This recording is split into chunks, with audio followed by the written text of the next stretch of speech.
Hi guys, and welcome back to day 21 of Inktober. So today I wanted to revisit a type of art that I loved creating when I was younger. I love drawing masks. I love drawing characters that were wearing masks or masks on their own. I always loved it because I could really push the features and the emotion that the character was supposed to have. It was just a really great way to be able to go beyond what I normally felt like I could with a face. And that's what's great about masks, is that they are an abstraction of the face, and it allows you to really push the shapes and what you want to tell with it. So I wanted to revisit that and come back and draw one now with what I've learned and what I've enjoyed out of faces and learned from the anatomy of faces. And this one was just really, really fun for me to work on. I loved looking up all of the different types of masks and getting references and ideas. Masks are actually really hard to say. Masks are amazing because they're in so many different cultures, so you can find so many different examples and ways that they were formed and made, different meanings behind them. So there's just so much out there to be able to get inspired by and get these new imagery in your head so that you can work on it.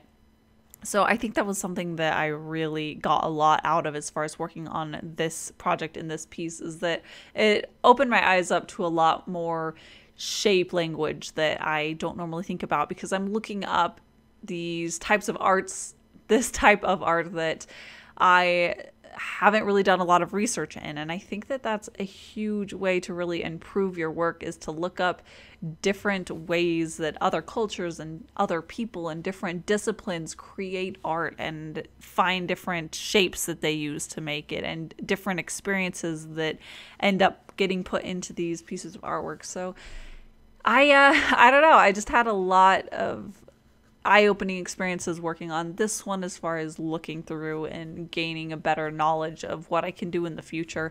It also is it's really helpful to do a mask like this, where I know it doesn't have to be a face, it doesn't have to be perfect. And because of that, I find that I'm blocking or unblocking this wall that I put up, where I have to hold myself back from really pushing things. So by working on a mask, I find that I'm a lot more aggressive with the way that I design the shapes, which is something that I absolutely want to be able to bring into my normal faces when I'm drawing people. I love artists that have really shape-driven designs for their characters, things that are really beautifully executed.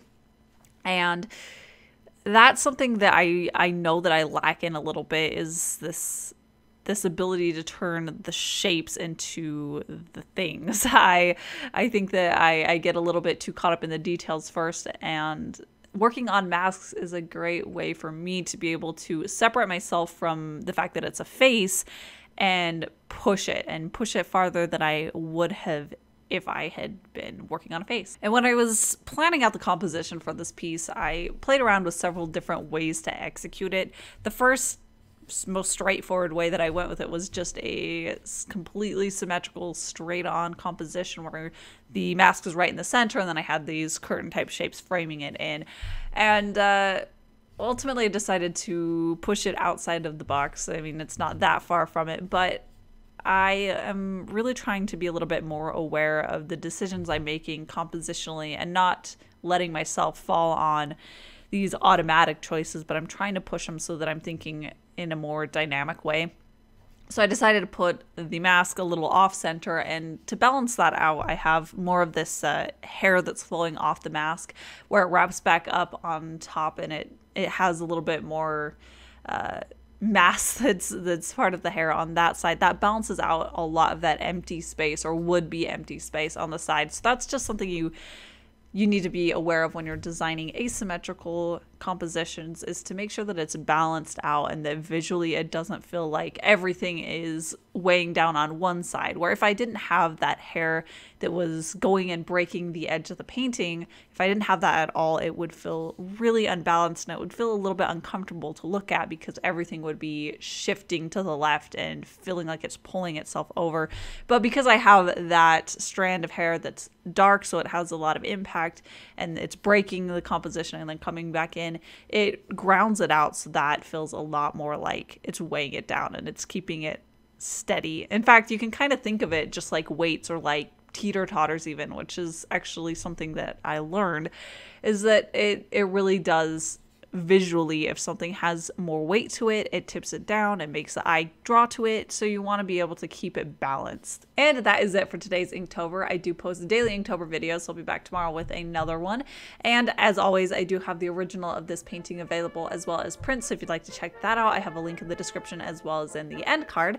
And that is about it for today. So I'll see you guys tomorrow.